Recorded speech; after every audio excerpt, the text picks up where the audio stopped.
اللہ کی شان اور اللہ کے مقام پر ایمان لانے کے لیے اتنا ہی کافی ہے کہ یہ جان لیا جائے کہ اللہ مجبور انسان کا ایمان نہیں آزماتا۔ اللہ تعالیٰ مجبور انسان کا امتحان نہیں لیتا۔ قرآن اس کی تائید کیسے کرتا ہے وہ آیت ہم آپ کے سامنے پیش کریں گے، لیکن اس سے پہلے ہم یہ چاہتے ہیں کہ آپ سوچیں اور جانیں اور اپنے معاشرے میں مشاہداتی آنکھ سے دیکھیں تو آپ کو معلوم ہوگا کہ آپ جب کبھی کسی مجبور انسان کا ایمان آزمائیں گے وہ کافر نکلے گا۔ ہندو، مسلم، سکھ، عیسائی، قطع نظر اس مذہبی بات سے ایک انسان ہونے کے ناطے جب آپ اسے دیکھیں گے تو آپ کو معلوم ہوگا کہ اس کے کفر کے پیچھے کوئی مجبوری چھپی ہوئی ہوگی۔ یاد رکھیے، جب مجبور معاشرے میں کسی انسان کو صبر کی تلقین کی جاتی ہے، اسے ایمانیات سکھائی جاتی ہیں، اسے وعظ کیا جاتا ہے، اسے تبلیغ کی جاتی ہے، اسے نصیحت کی جاتی ہے، تو مجبور انسان آپ کی یہ ساری باتیں سننے کی اداکاری تو کرتا ہے، لیکن ان باتوں کو سمجھنے کی زحمت نہیں کرتا، کیونکہ وہ مجبور ہے۔ ایک مالک یہ جانتا ہے کہ میرے نوکر کے گھر کا خرچہ 50,000 روپیہ ہے اور وہ اپنی کمال مہارت اور سکلز سے اس کو راضی کر لیتا ہے کہ وہ 25,000 روپے میں اس کے پاس نوکری کر لے، اور اب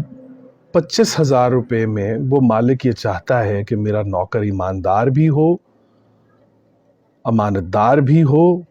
وہ اس سے حلف لیتا ہے کہ تم بے ایمانی نہیں کرو گے، کوئی کرپشن نہیں کرو گے، لیکن آپ یقین رکھیے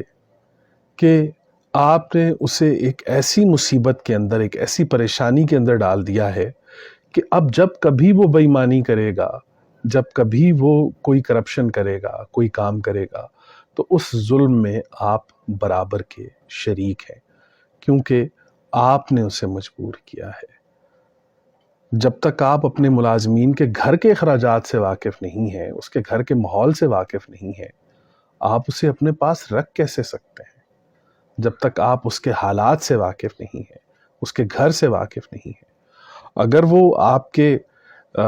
اس بجٹ میں نہیں آتا تو آپ ایک ایسا انسان تلاش کیجئے کہ جو آپ کے بجٹ میں بھی ہو اور اس کے گھر کے اخراجات بھی کم ہوں، اور آپ کو یہ یقین ہو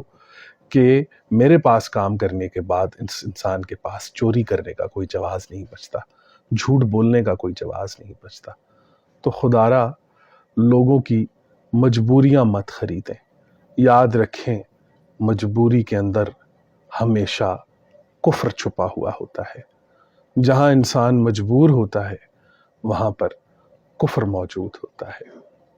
ہم جب کبھی سبزی لینے جاتے ہیں، پھل لینے جاتے ہیں، ذرا سی بات پر لوگوں کا ایمان آزمانے لگتے ہیں۔ ذرا سی 200، 300، 500 کی چیز لیتے ہوئے ہم کہتے ہیں کہ تم قسم کھاؤ کہ یہ چیز ٹھیک ہے، تم قسم کھاؤ۔ اب آپ نہیں جانتے کہ وہ بیچارہ جہاں سے خرید کے لایا ہے وہاں پر اس کے ساتھ کیا دھوکہ ہوا ہے، وہاں پر اس کے ساتھ کیا فریب ہوا ہے۔ اب اس دھوکے فریب کو وہ لے تو آیا ہے، اب وہ اس کی مجبوری بن گئی ہے کہ وہ 3 سیب ٹھیک ڈالتا ہے اور 1 سیب جو تھوڑا سا خراب ہے وہ بھی ڈال رہا ہے، وہ مجبور ہے۔ اب آپ اس کی مجبوریوں پر جب اسے گالی دیتے ہیں تو یقین کیجئے کہ یہ ایمان ختم کرنے کا سب سے برا نسخہ ہے۔ کسی انسان کا ایمان اگر آپ نے ختم کرنا ہے تو اس کی مجبوری پر آپ اسے سزا دینا شروع کر دیں۔ آئیے چلتے ہیں قرآن کریم کی طرف۔ قرآن کریم میں اعوذ باللہ من الشیطان الرجیم، بسم اللہ الرحمن الرحیم، سورہ البقرہ آیت نمبر 173۔ اعوذ باللہ من الشیطان الرجیم، بسم اللہ الرحمن الرحیم۔ انما حرم علیکم المیتۃ والدم ولحم الخنزیر وما احل به لغیر اللہ فمن اضطر غیر باغ ولا عاد فلا اثم علیہ ان اللہ غفور رحیم۔ اللہ نے تمہارے لیے حرام کر دیا ہے مردہ جانور اور خون اور سور کا گوشت اور جو بھی چیز اللہ کے سوا کسی غیر اللہ سے منسوب کر دی جائے، ہاں جو مجبور ہو جائے، اللہ کی نافرمانی نہ کر رہا ہو اور نہ ہی حد سے باہر نکلنے والا ہو، اس پر کچھ گناہ نہیں، بے شک اللہ تعالیٰ بخشنے والا ہے، رحم کرنے والا ہے۔ اور یہ بھی یاد رکھیے گا کہ غیر اللہ کا جب بھی نام آئے تو آپ نے کوشش کرنی ہے کہ IMF آپ کے ذہن میں نہ آئے۔ بحیثیت قوم جو قوم IMF کے نام پر چل رہی ہو،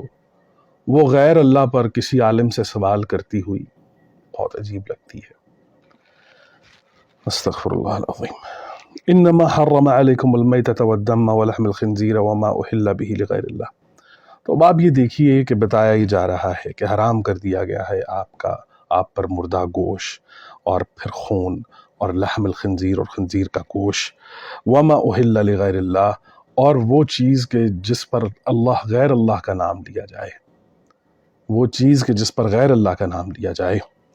فمن اضطر، ہاں جو مجبور کر دیا جائے۔ اب ضرر کا لفظ جو ہے، ضرر کے مادے کے اوپر اضطر کا یہ لفظ جو ہے، یہ بڑی کمال ہے، یہ تکلیف کی انتہائی شکل ہے، تکلیف کی انتہائی شکل ہے جسے آپ ضرر کہتے ہیں۔ تو مجبوری جو ہے وہ تکلیف کی انتہائی شکل ہوتی ہے کہ ہاں آپ مجبور کر دیے گئے ہیں، اور آپ باغی بھی نہیں ہیں، مطلب باغن بھی نہیں ہیں کہ آپ حد سے تجاوز کرنے والے بھی نہیں ہیں، ولا عادن، اور اس کی ریپیٹیشن کرنے والے بھی نہیں ہیں کہ بار بار اس کو دہرائیں گے، فلا اثم علیہ، اس پر کوئی گناہ نہیں ہے، ان اللہ غفور الرحیم۔ تو آپ دیکھیں غفور الرحیم رب جو ہے، اس کی رسائی انسانی ذات تک کس قدر خوبصورت ہے اور کس قدر قرب ہے اس کے اندر، کہ ایک انسان اگر مجبور کر دیا گیا ہے تو یہ حرام چیزیں بھی اگر وہ استعمال کر گیا ہے تو اللہ تعالیٰ اس پر اس کی مغفرت فرمائیں گے۔ اس آیت کے اندر جو سب سے خطرناک بات ہے، جو سب سے خطرناک وارننگ ہے، وہ کیا ہے؟ وہ یہ ہے کہ اگر آپ نے اپنے معاشرے کے اندر موجود مجبور لوگوں کی مجبوریوں کو ختم نہ کیا تو مجبوری میں تو اس پر حرام چیزیں بھی حلال ہو گئی ہیں۔ تو جس انسان کو حرام کھانے پر معافی مل سکتی ہے، وہ آپ کے حلال کو بھی کبھی نہیں بخشے گا۔ جو یہ لوگ سمجھتے ہیں نا کہ میں حلال کماتا ہوں اور میرے پاس حلال ہے، اور میرے پاس سب کچھ حلال ہے اور میں نے کبھی حرام نہیں کیا، اور میرے ساتھ کوئی کیوں دھوکہ کرے گا یا میرے ساتھ کوئی کیوں فراڈ کرے گا، تو یہ یاد رکھیں اس ایک آیت کے اندر اللہ تعالیٰ نے یہ اجازت تو دی ہے کہ اگر مجبور کر دیے جاؤ تو ہاں، اور یہ بھی ہے کہ ریپیٹیشن نہ کرنے والے ہو اور باغی بھی نہیں ہو، مطلب حد سے تجاوز کرنے والے بھی نہیں ہو، تو اس پر آپ کی ایک مغفرت ہے۔ لیکن اس کے اندر وارننگ کتنی کمال ہے یہ آپ دیکھیں کہ ایک مجبور انسان اگر حرام کھا سکتا ہے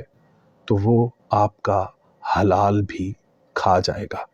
کوشش کیجئے کہ اپنے معاشرے میں مجبوریوں کو ختم کیجئے، لوگوں کی مجبوریوں کو مت خریدیے، لوگوں کی مجبوریوں کو ختم کر کے ان میں آسانیاں بانٹیں، انہیں ان کے پاؤں پر کھڑا کریں۔ اللہ تعالیٰ آپ کا حامی و ناصر ہے، اللہ تعالیٰ آپ کے دل پر تسکین القرآن نازل فرمائے، اللہ تعالیٰ آپ کے دل پر محبت محمد صلی اللہ علیہ وآلہ وسلم نازل فرمائے۔ ہے بجا شیوائے تسلیم میں مشہور ہیں ہم، قصہ درد سناتے ہیں کہ مجبور ہیں ہم۔